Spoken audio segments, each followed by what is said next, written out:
Olá, bom dia, boa tarde ou boa noite. Esse é o segundo programa, a segunda coluna do Tarja Preta e nós trouxemos hoje para conversar conosco o doutor Marcelo Carneiro Novaes, que hoje é um defensor público estadual desde 2006, né, doutor? Sim, sim. E originalmente era um procurador do Estado, né? Fez concurso para a defensoria. E você está em São Bernardo? Santo André. Santo André. Apesar de estar em Santo André, é especializado num tema de interesse nacional, que é a questão dos agrotóxicos. Né? O Marcelo é um dos grandes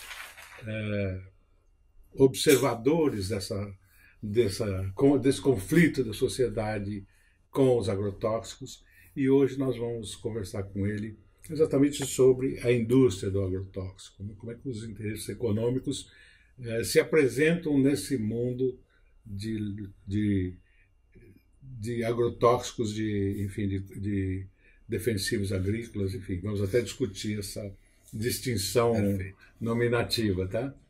Então, muito obrigado por aceitar o convite. Eu que agradeço. E nós, eu e as pessoas que estão nos assistindo, gostaríamos de conhecer mesmo um pouco mais em profundidade o que é essa indústria, né? O que são esses interesses, esses grupos econômicos que se apresentam no mercado de uma maneira tão forte, tão incisiva, com um lobby político tão poderoso a nível federal, né? E que tocam muito de perto a nossa vida, a nossa saúde, né?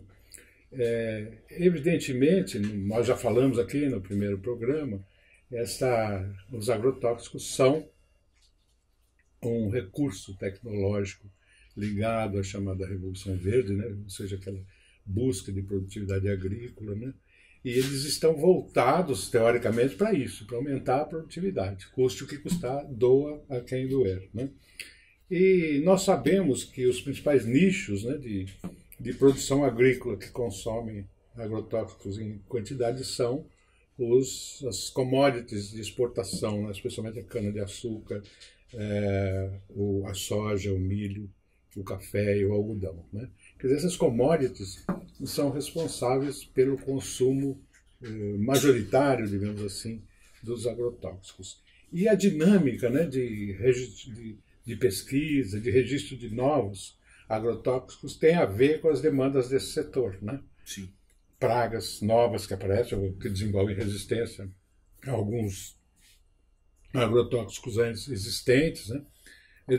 Tudo isso tem a ver, enfim, com esse quadro dessas empresas, dessas indústrias não perderem a liderança nesse setor, né? Então, doutor, com a palavra. Obrigado. Agradeço aí as referências elogiosas. Vamos dispensar o doutor? Somos colegas de trincheira, amigos de trincheira, soldados de trincheira. Comandante Marcelo. Comandante Dória. Eu sou de Santo André, trabalho em Santo André, e Santo André foi o berço da indústria química no Brasil.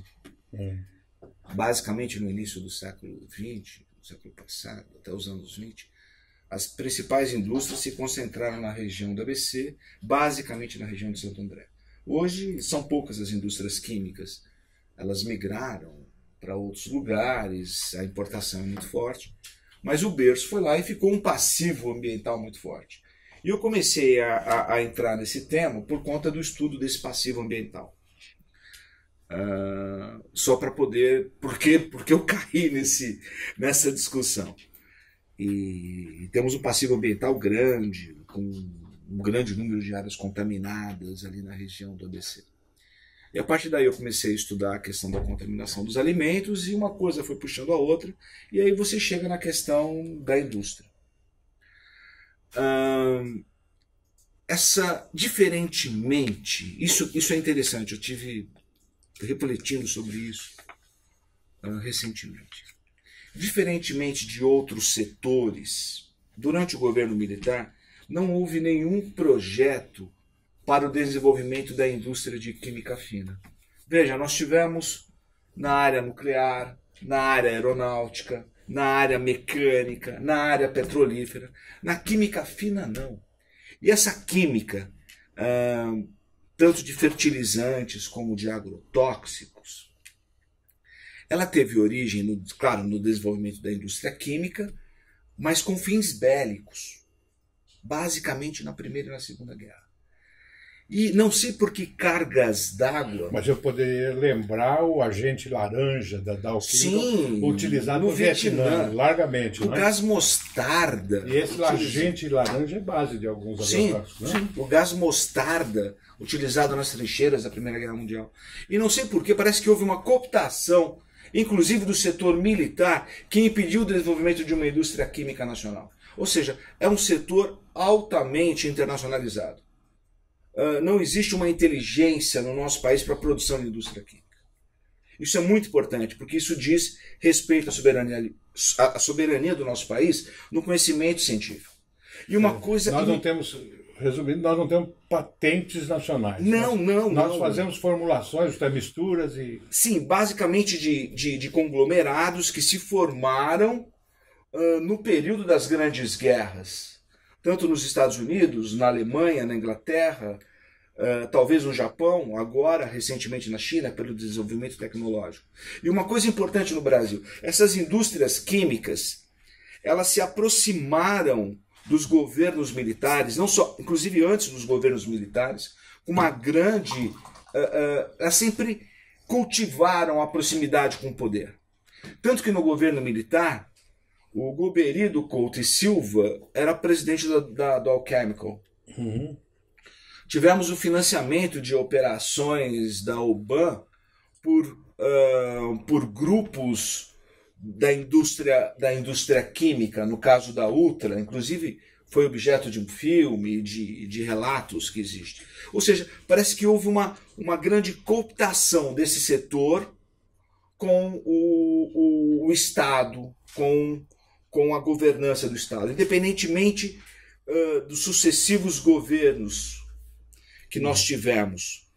Mas hoje qual é a situação dessa indústria? Hoje nós temos um oligopólio, não muito longe da concorrência ideal.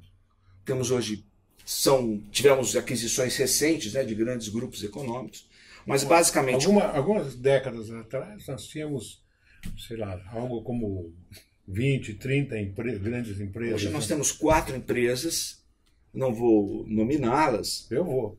Syngenta, Bayer, qual outra mesmo? Começa com B, termina com F. BASF. Não nominei. Certo. E qual outra? Monsanto não, que foi comprada pela Bayer. A outra era... dos nossos amigos, dos nossos irmãos do Norte. Eu falei agora. Tivemos o Goberi, tivemos agora o Goberi. Exatamente.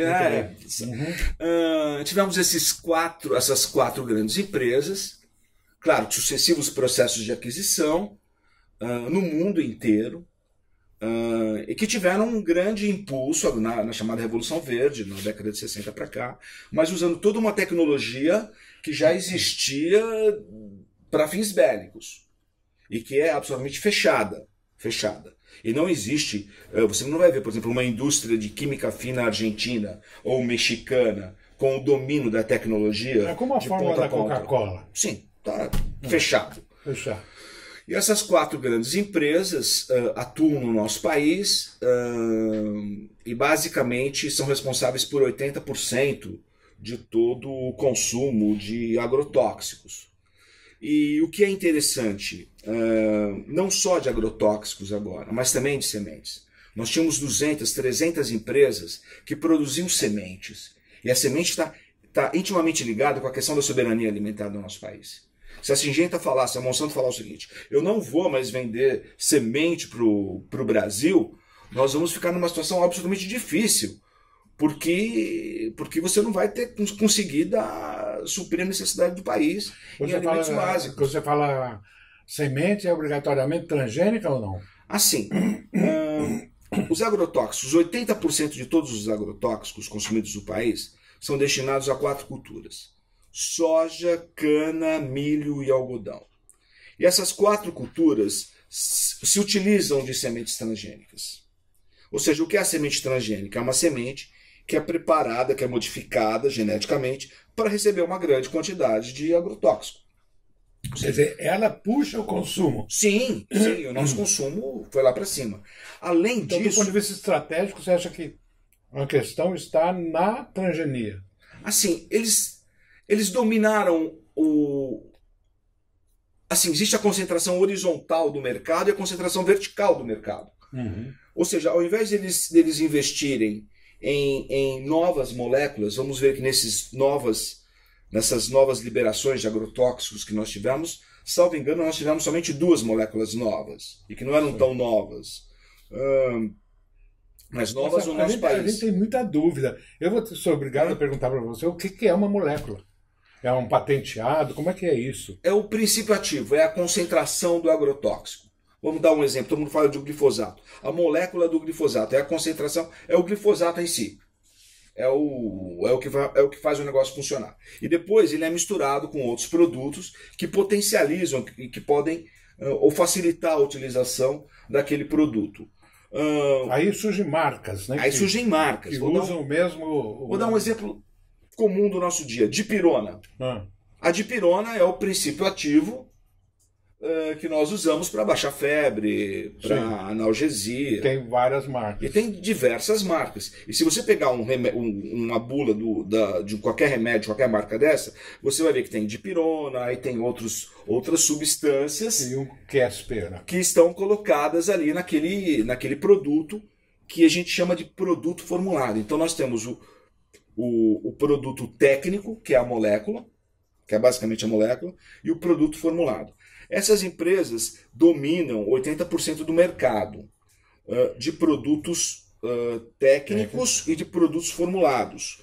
E dominam também, nessa mesma proporção, o mercado de sementes. Houve uma grande concentração no mercado de sementes. Eu não estou falando somente de semente transgênica. Eu estou falando de semente híbrida, e elas são tratadas com agrotóxicos. O colapso ambiental que isso pode provocar é absurdo em razão da quebra da biodiversidade. Então, o tomate que nós estamos comendo aqui, a gente vai sair, você vai almoçar, você vai jantar, você vai comer uma salada de... quero um tomate. Aquele tomate, a origem daquele tomate foi uma semente, talvez produzida na Índia, banhada em agrotóxico. Ou seja, ele já veio contaminado na sua origem. E todo esse processo teve a participação de uma dessas 4. Com relação aos outros 20%, tanto do mercado de agrotóxicos como no mercado de sementes. No mercado de sementes eu não vou me aprofundar, não sou especialista nisso, precisaria ter mais dados. Mas com relação ao mercado de agrotóxicos, o que eu posso afirmar é que, com raríssimas exceções, essas 4 grandes empresas também dominam o começo da cadeia, ou seja, a matéria-prima que vai fazer a molécula, e o segredo industrial, e o processo industrial. Ou seja, com isso, elas efetivamente controlam majoritariamente o mercado, mais do que até 80%. Porque as outras empresas que vão atuar nesse outro nicho, esses 20%, são joint ventures, ou são empresas parceiras. Tá, Marcelo, quantos patenteados existem no mercado?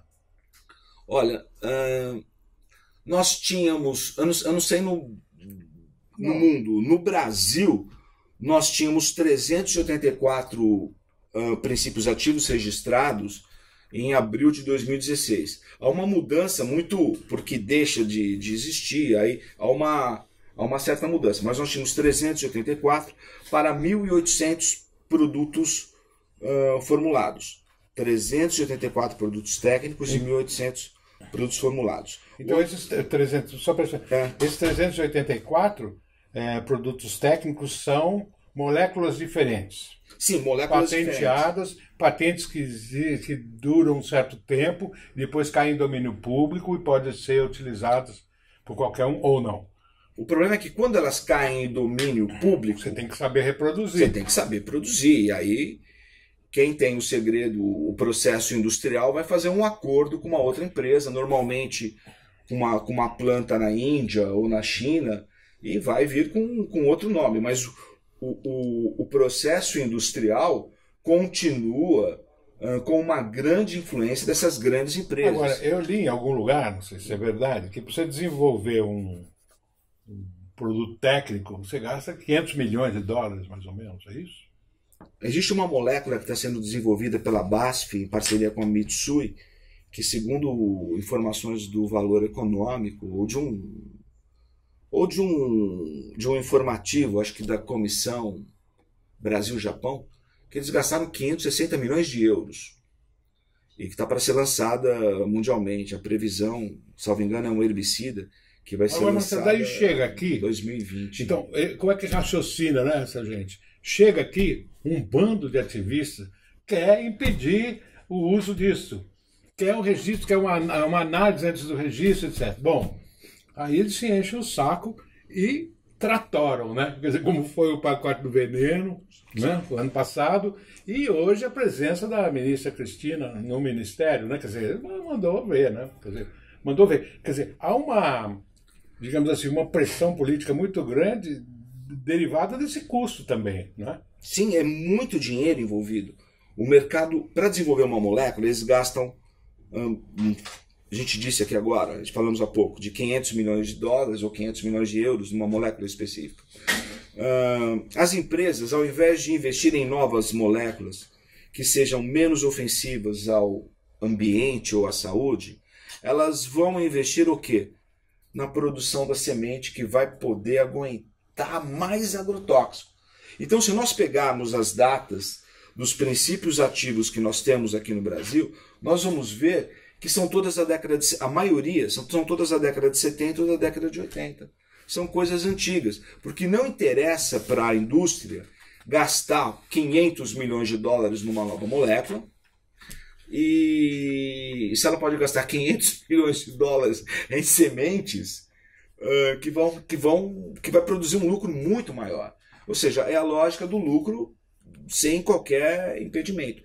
Ou seja, precisa ser dado um recado para a indústria de que a sociedade precisa de outras respostas, de usar esse conhecimento de uma maneira menos ofensiva à saúde e ao meio ambiente. Mas então, se você for na legislação, na Lei 7.802/89, no seu artigo 2º, inciso 1º, lê-se que são considerados agrotóxicos e afins todos os produtos e agentes de processos físicos, químicos ou biológicos usados na área agrícola, na proteção florestal, em outros ecossistemas e em áreas urbanas com o objetivo de combater pragas ou doenças causadas pela ação danosa de seres vivos considerados nocivos.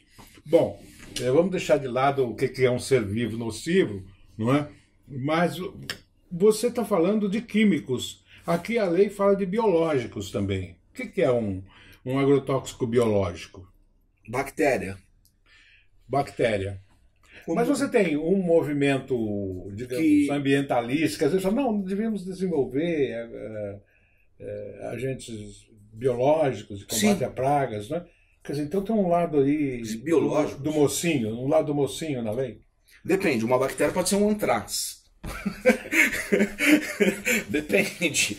Tá. Depende de como você encarar. Por exemplo, eu não sou químico, não sou toxicologista. Mas existe às vezes uma certa ingenuidade de achar que o agente biológico é melhor do que o agente químico, não? Sim, eu dei um exemplo aqui agora. Pois é. Você pode colocar um agente biológico modificado geneticamente, que pode dar um grande problema. E você pode também fazer um agente qualquer que combate Aedes aegypti, que combate isso aqui sem inócuo para o homem. É. Sim, mas eu retomo, eu não sou toxicologista, mas eu sei, por exemplo, que existem substâncias que estão incluídas na lei de agrotóxicos, que os próprios setores da agroecologia dizem que não deveriam estar classificados como agrotóxicos, porque são menos lesivos à saúde e ao meio ambiente. Então eles dão razão ao que chamam isso de defensivo agrícola. Mas é uma parte pequena, muito pequena e não influenciaria. Seria um aprimoramento da legislação. É possível isso. Uhum. Isso tem que ser feito. Porque existem maneiras de você trabalhar com isso de uma maneira menos lesiva. Existem saídas razoáveis, aceitáveis, modernas do ponto de vista científico e eficazes do ponto de vista da produção. Uhum. Agora, nós temos que debater, ou melhor, que rebater esse discurso de que quem trabalha com isso é contra o Brasil, é contra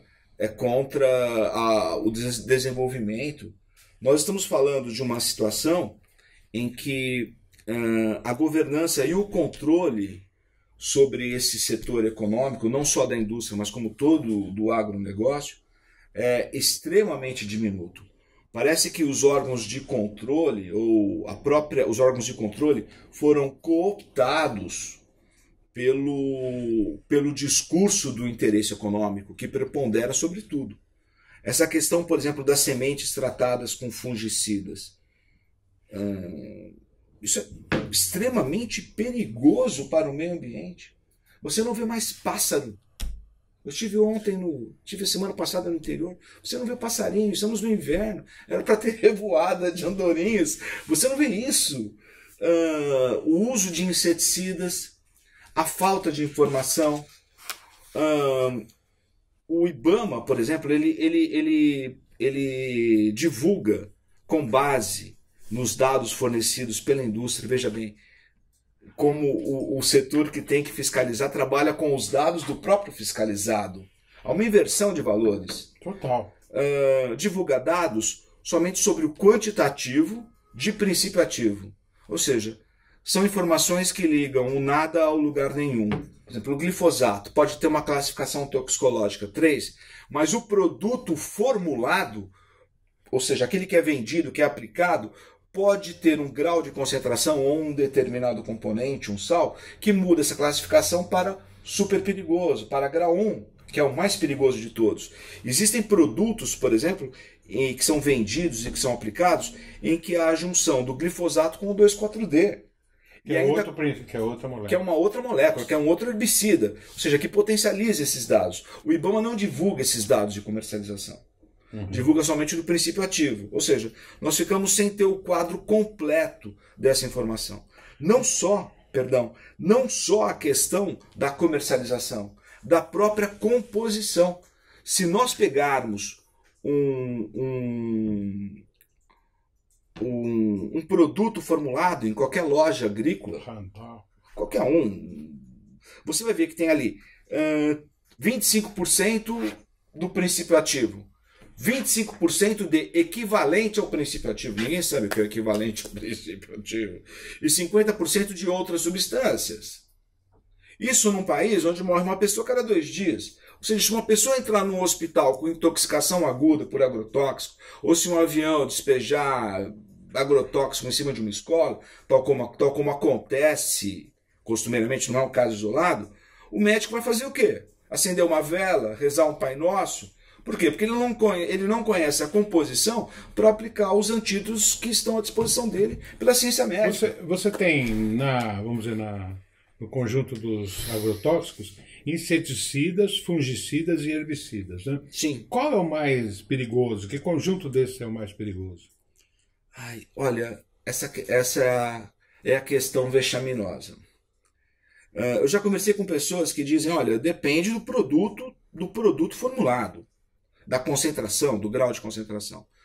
De um modo geral, me falaram o seguinte, que o inseticida é muito perigoso para o meio ambiente. Então, deixa eu te falar uma coisa. Eu estava vendo aqui no Instagram, não sei o quê. E é mais vendido.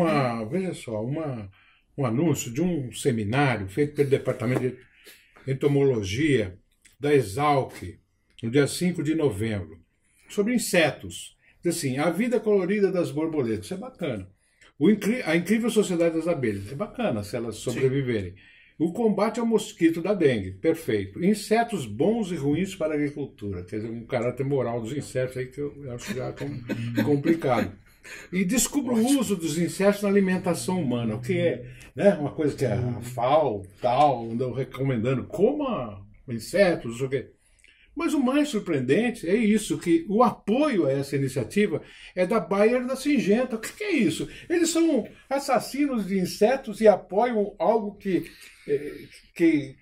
se organiza em torno do inseto, inclusive do consumo humano de insetos. Eu não entendo isso. Você consegue me explicar? Você falou em cooptação.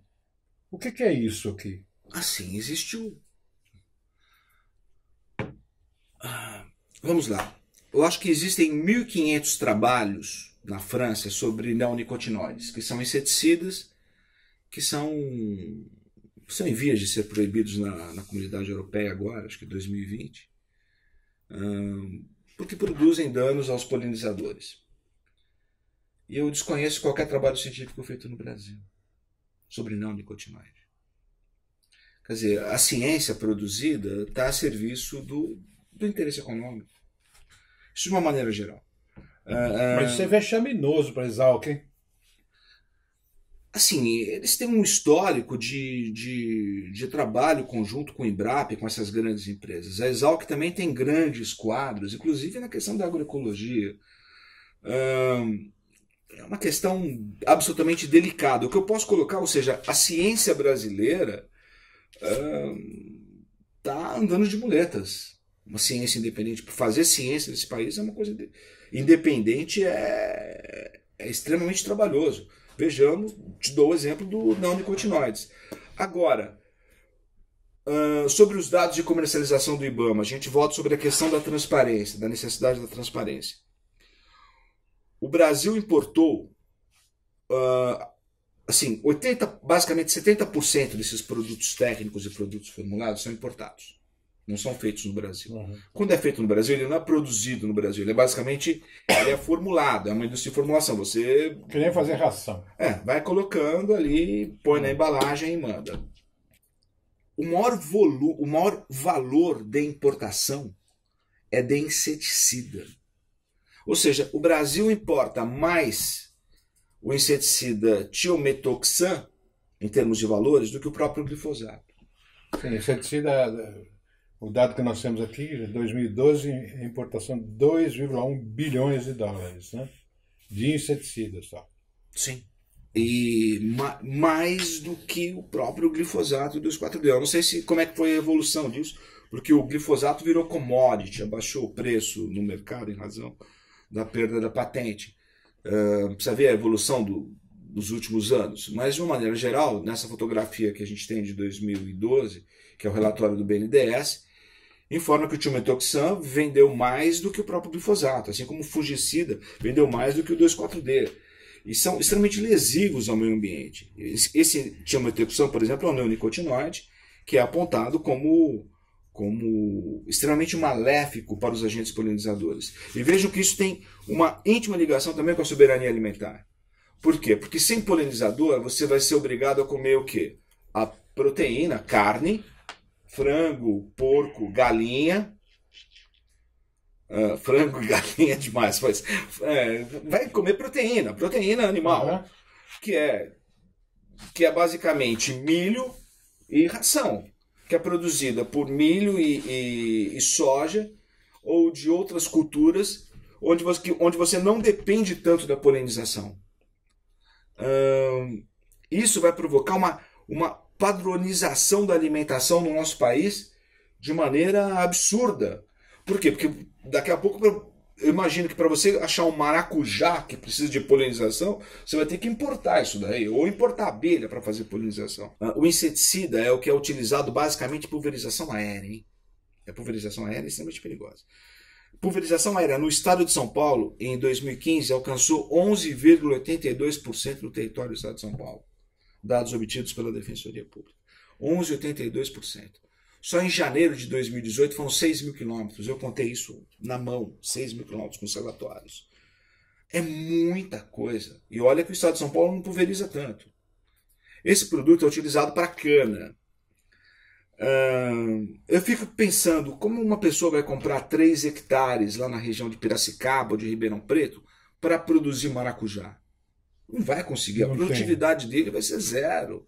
Ele está no meio de um deserto de monocultura. Não vai conseguir. Isso vai afetar a diversidade dos produtos que são colocados à disposição do brasileiro. Veja bem, sementes, uma grande quantidade de produtos químicos, um monopólio, inclusive, na distribuição da rede atacadista ou da rede de comércio, são grandes grupos, e uma extrema padronização, ou seja, o sujeito que está lá em Bagé vai comer, hoje já come uma coisa assim muito semelhante ao brasileiro que está em Belém do Pará. E isso tende a aumentar.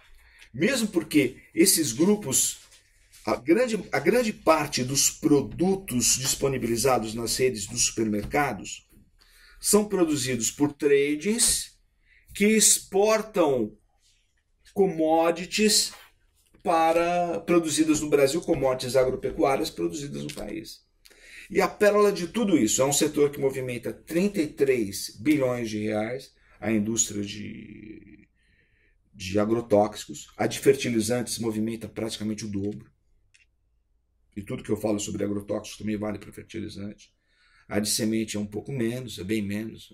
Nós estamos falando de 90 bilhões de reais por aí. Ou seja, o interesse desse setor. Né? É muito Agora, dinheiro. Esse estudo do BNDES, que eu sei que você citou, como ele chama mesmo? É um relatório feito pela Bain Company para investidores do BNDES. Mas eu queria dizer o seguinte, visivelmente, o BNDES faz um estudo para ampliar, fortalecer o setor. Né? E no diagnóstico do estudo, a questão mais crítica parece ser o chamado ambiente regulatório, ou seja, as condições institucionais de se licenciar, de se poder usar uma molécula nova ou as moléculas existentes. Né? Eu tenho para mim, você me corrija se eu estiver errado, que esse governo, o Bolsonaro, resolveu isso na patada. Né?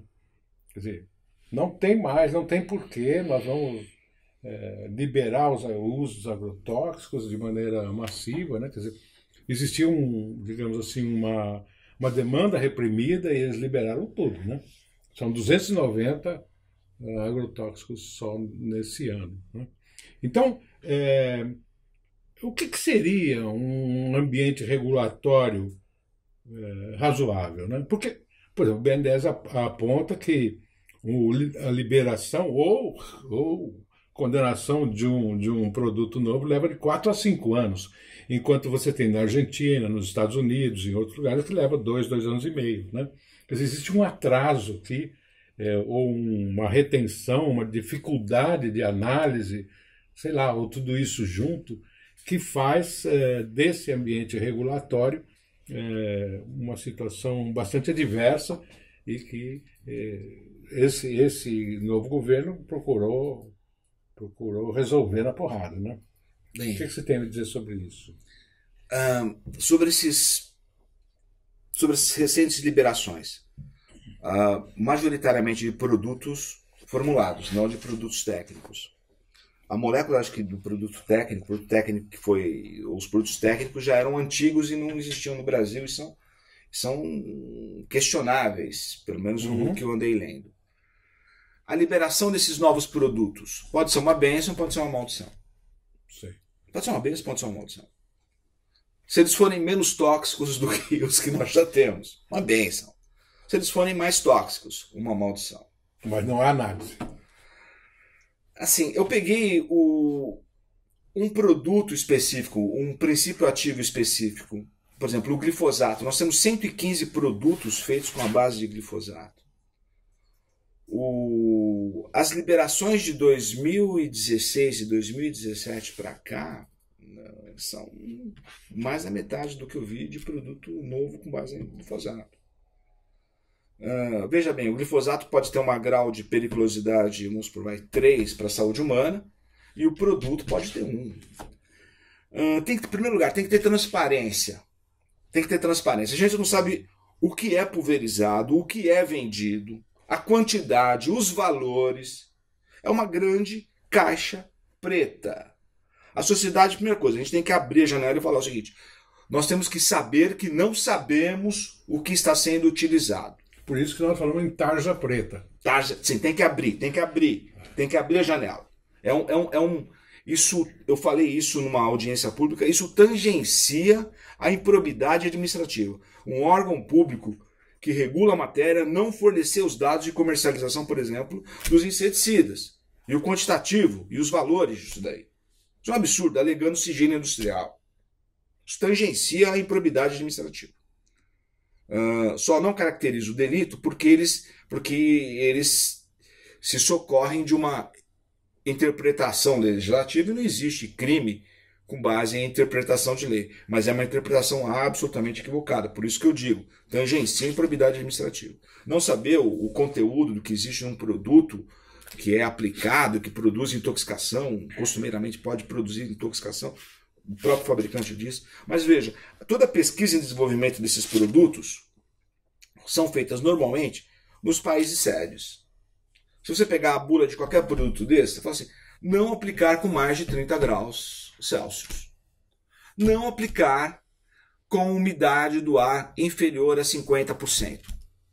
E eu indago, o oeste baiano, agora, mês de julho, agosto, setembro, qual a umidade relativa do oeste baiano, onde se produz algodão, onde se produz soja?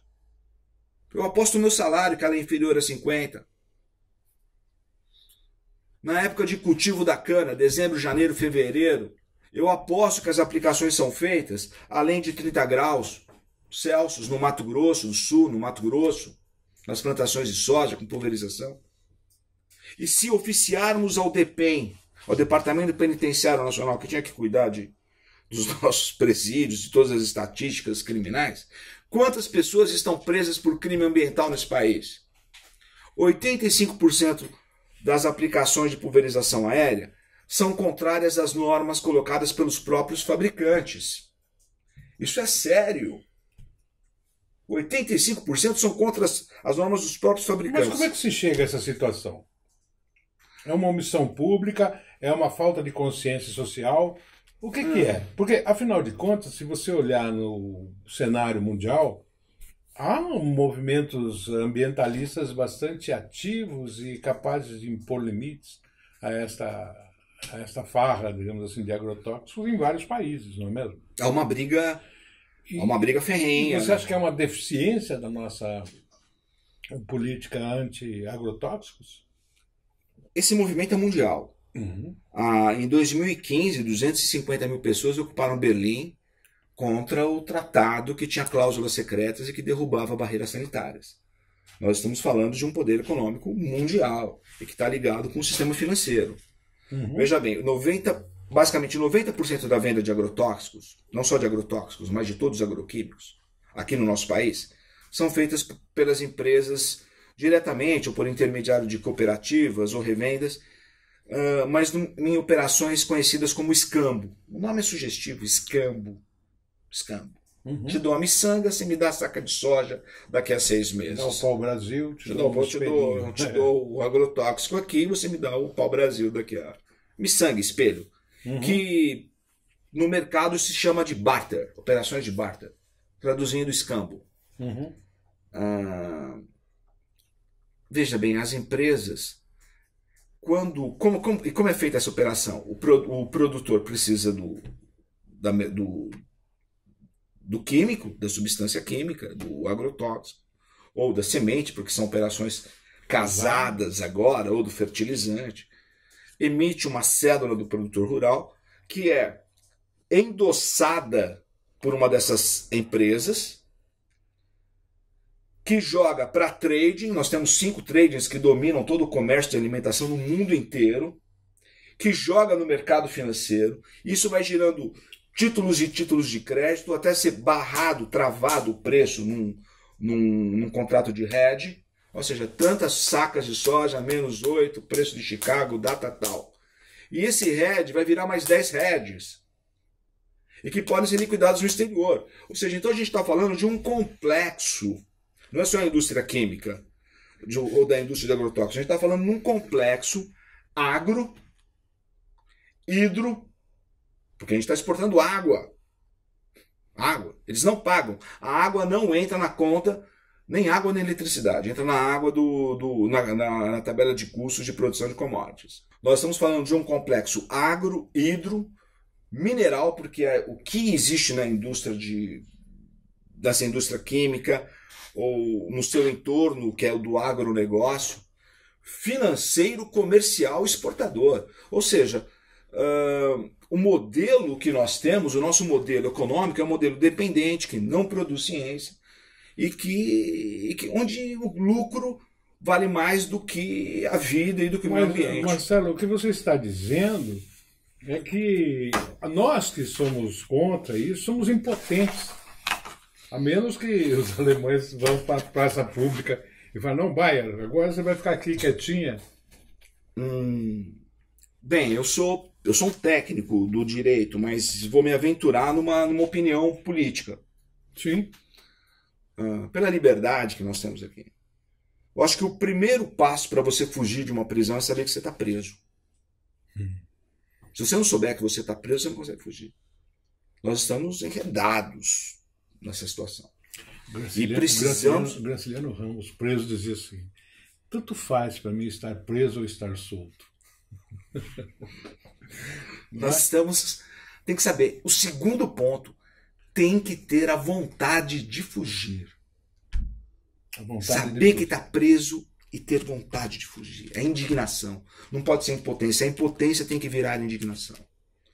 Vontade de fugir. E aí fazer um mapa da guerra. O que eu consegui nesses anos que eu comecei discutindo lá o passivo ambiental lá da minha cidade foi de levantar algumas informações, porque eu acho que isso os operadores do direito, o Ministério Público, a Defensoria, podem auxiliar a sociedade, levantando informações, subsidiando a sociedade com informações. Uma das coisas que nós ligamos agora recentemente sobre esse modelo é que quem manda no país, a governança executa a política. E a política é continuar esse modelo de vamos lucrar com essa estrutura. Fomos discutir a questão da desoneração fiscal. Se me permite só tocar nesse ponto. Sim. O agronegócio exportou 96 bilhões de dólares em 2017, se não me engano, 2017, em commodities agrícolas. Basicamente soja, cana, milho, algodão, café, cacau, essas coisas. 96 bilhões de dólares. Arrecadou 5 mil reais. Você pode repetir?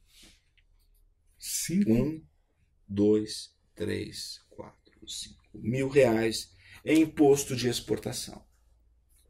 Se você quer saber quem manda no país, veja a legislação tributária. O total arrecadado pelo setor agropecuário no nosso país em 2017 foi de 2,5 bilhões, tirando as contribuições previdenciárias, porque daí, por isso que talvez isso explique a reforma da Previdência. Não é uma reforma da Previdência que está sendo feita, é uma reforma fiscal. Tirando a parte da Previdência, que é o Fundo Rural, as guias que são recolhidas, de impostos indiretos federais, 2,5 bilhões. Dá para 2 bilhões e 600, 2,5 bilhões. Que é menos do que o orçamento de uma cidade como Sorocaba. Deve ser o orçamento de Campina Grande, de Vitória da Conquista. Se nós pegarmos o ITR, que é um imposto que tem uma extra fiscalidade, ou seja, ele foi bolado, pensado para você mexer na estrutura agrária do nosso país, ou no aspecto de poluição, de ambiental, Ribeirão Preto arrecada mais com a taxa de fiscalização de outdoor do que com a cota à parte de ITR, de Imposto Territorial Rural. Ou seja, essa é a infraestrutura. E com relação relação do agronegócio, mineração não vai ser diferente.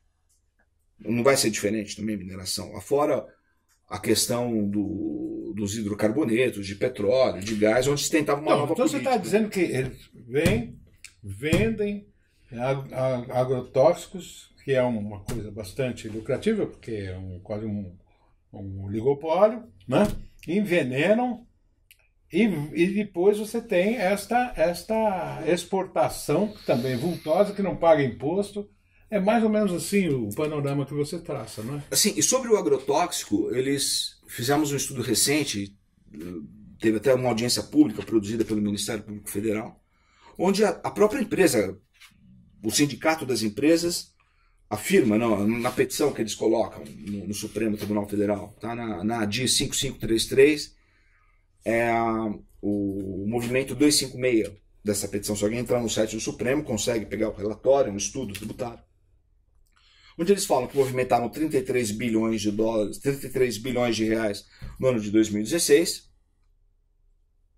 e teriam que arrecadar 8 bilhões, se é um imposto de importação. Com o imposto de importação daria 10 bilhões e 700, 10 bilhões e meio. E a gente levantou na receita que eles arrecadaram, que eles pagaram 518 milhões. Ou seja,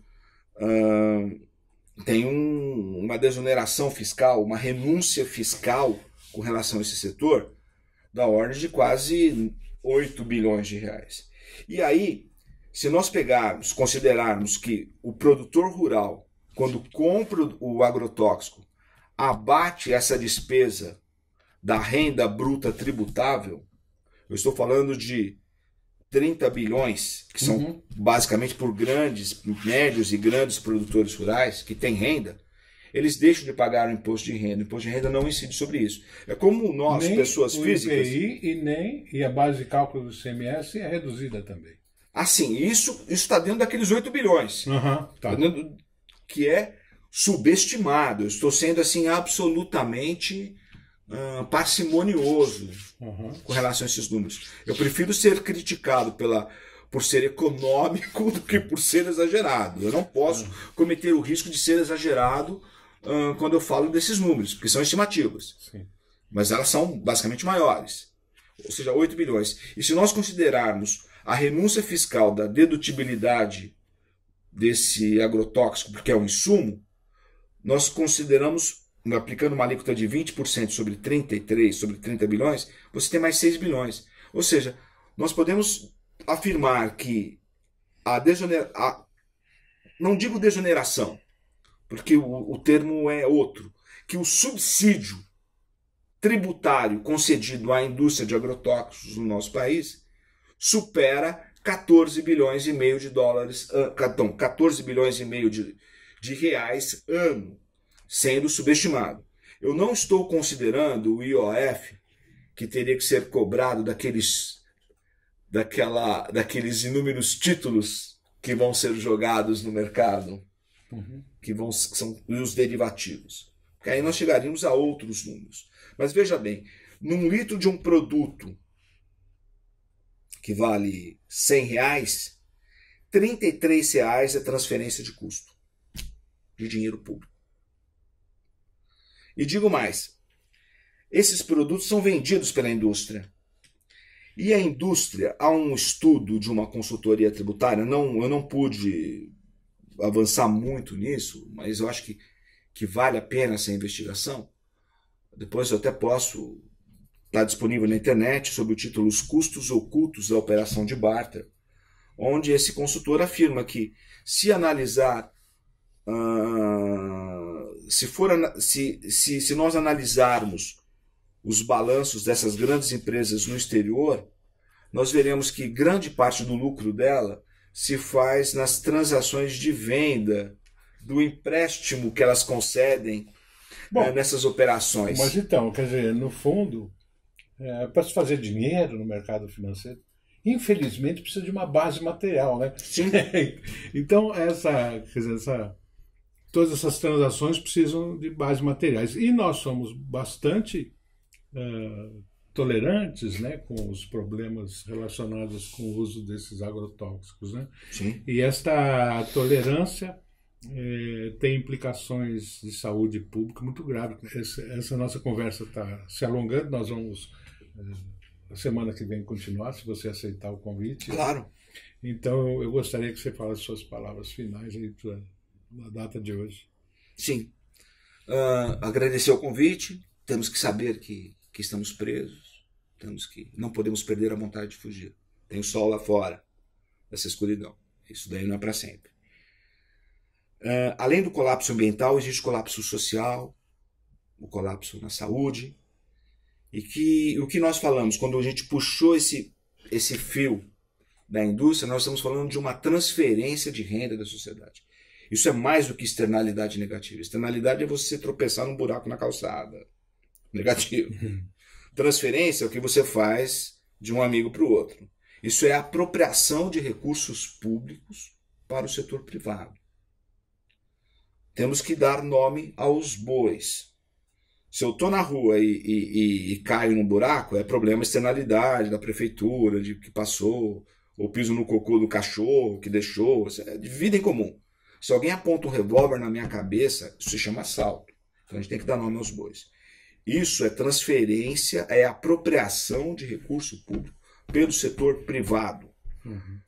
Essa questão de se apontar a importância do agronegócio na balança comercial também é uma falácia, porque nós pagamos royalties das sementes, nós importamos 16 bilhões de dólares em produtos agrícolas. O Brasil importou 123 milhões de dólares em azeite de dendê no ano de 2016. Dendê? Azeite de dendê. Da África? Eu digo que nem para fazer macumba se faz com um produto nacional. Se a gente vê a situação, a gente importa arroz da Bolívia. A nacionalidade da cozinha baiana tornou-se um mito. Então. E vem já com agrotóxico, não vem? Possivelmente. Tá bom. Bom, Marcelo, muito obrigado pela contribuição hoje e até a semana que vem. Eu que agradeço.